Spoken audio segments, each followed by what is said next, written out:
आपने आज मुझे मांग संख्या 4142 पर अपने विचार रखने का अवसर दिया है, इसके लिए हार्दिक रूप से आभार आपका।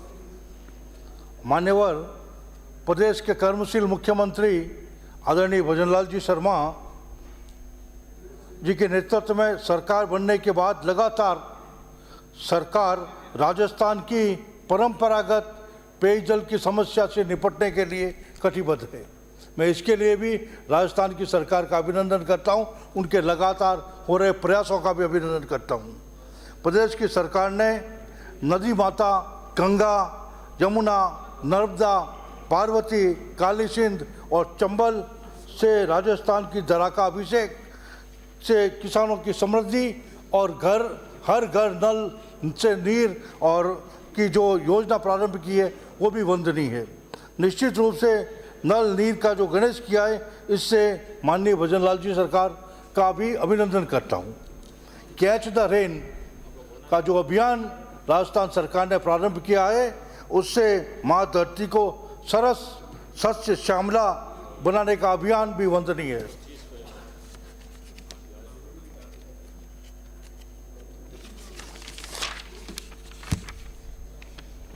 प्रदेश सरकार ने अपने 14 माह के कार्यकाल में 11,36,000 परिवारों को नल से जल उपलब्ध कराने का महती कार्य किया है।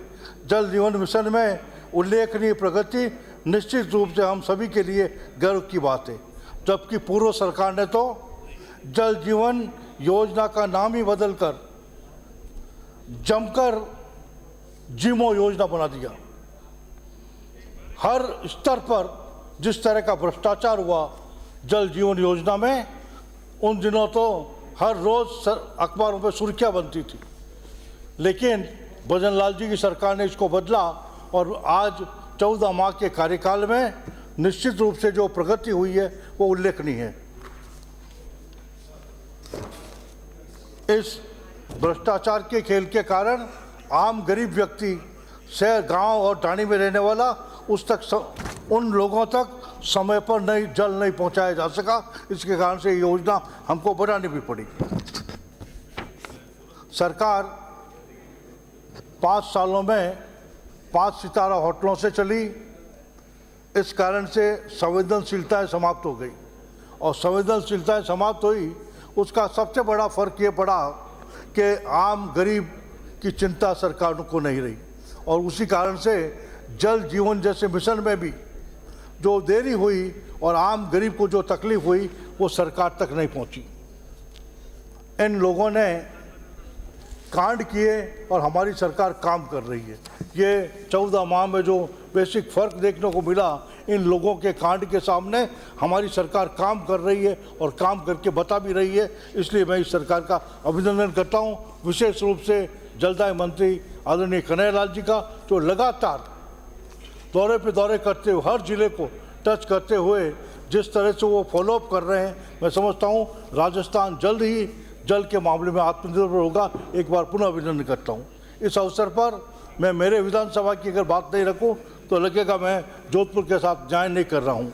मान्यवर, जोधपुर में गर्मी आने से पहले ही पेयजल संकट के हालात बने हुए। इसका मुख्य कारण है इंदिरा गांधी नहर का जो मरम्मत का कार्य है वो पिछली सरकार के समय पर पूरा नहीं हो सका। इस कारण से आज भी सर्दी के दिनों में भी जोधपुर में पानी की किल्लत बनी हुई है। मेरा सरकार से निवेदन है कि इसकी मरम्मत का कार्य अतिशीघ्र पूरा किया जाए, ताकि आने वाले दिनों में गर्मी के मौसम में जोधपुर में पानी की किल्लत नहीं हो। जोधपुर में पहले से आवश्यकता से कम पानी मिल रहा है, इसकी आपूर्ति बढ़ाने के लिए राजस्थान नहर का मरम्मत का कार्य समय पर पूरा होना आवश्यक है। अभी भी महीने में 3-4 बार कटौती जारी है। यह कटौती जब तक रिजर्वायर नहीं बढ़ेंगे जोधपुर में, राजस्थान नहर से बराबर पानी की आपूर्ति नहीं होगी, जब तक ये पूरी नहीं होगी। और इस उपलब्धता में और पानी के डिस्ट्रीब्यूशन में जो सबसे बड़ी दिक्कत आ रही है जोधपुर में, वो है अमृत 2 योजना के अंतर्गत सीवरेज के कार्यों में कांग्रेस शासन में दब के भ्रष्टाचार हुआ। करीबन 50 करोड़ रुपए का जो भ्रष्टाचार की जांच आज भी जारी है। इसके कारण से सूरसागर और शहर विधानसभा में कार्य प्रभावित हुए।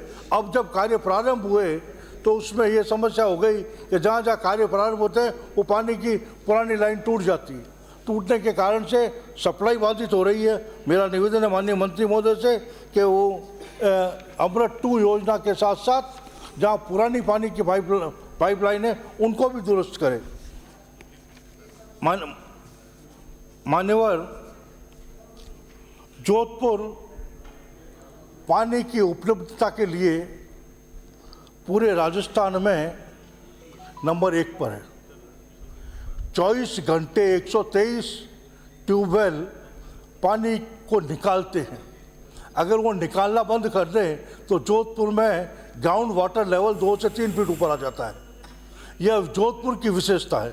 मेरा माननीय मंत्री महोदय से निवेदन है कि ऐसी एक कार्य योजना बनाकर जिसमें यह पानी क्षेत्र के आसपास जो परंपरागत जल स्रोत है, चाहे वो शहर के अंदर चांद बावड़ी है, चाहे वो शहर के अंदर काफ़ी बावड़ी है, जालप मोहल्ले की बावड़ी है, इसी तरह से इन बावड़ियों को अगर उनके साथ कनेक्ट कर दिया जाए तो ये जो परंपरागत वाटर सोर्सेज है ये रिवाइव भी हो जाएंगे। और इसके साथ जो इन क्षेत्रों में हो रहे जैसे गंगलाव तालाब आज विलुप्त होने पे क्योंकि अतिक्रमण की भेंट चढ़ गया।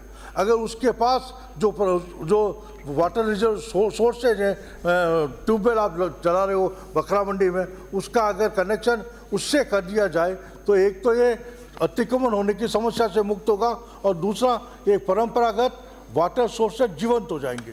इनको जीवंत करने से जोधपुर अकेला ऐसा शहर है जो पूरे आसपास के गांवों को भी अपने रिसोर्सेज से पानी दे सकता है। जैसा कि मेरे मारवाड़ से आने वाले कई विधायकों ने उमेश सागर को लेकर चिंता जाहिर की। मैंने पिछले सत्र में भी उमेश सागर को लेकर सदन का ध्यान आकर्षित किया था।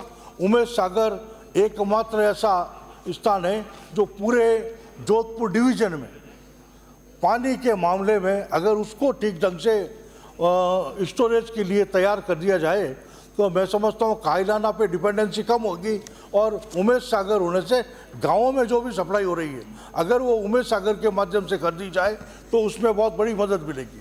मैं एक छोटी सी बात, इस बार उस क्षेत्र के लोगों ने एक नहर को ठीक किया। उमेश सागर में 5 नहरें आती है अलग अलग क्षेत्रों से। एक नहर को ठीक करने से 10 फीट पानी उसमें आया। अगर ये 5 ही नहरें उसकी ठीक हो जाए तो शायद उमेश सागर लबालब भर जाएगा। और एक बार लबालब भर गया श्रीमती गीता जी बरवड़ आसपास के गांवों में उससे सुविधा होगी। एक बार पुनः आपका धन्यवाद। जय हिंद, जय भारत।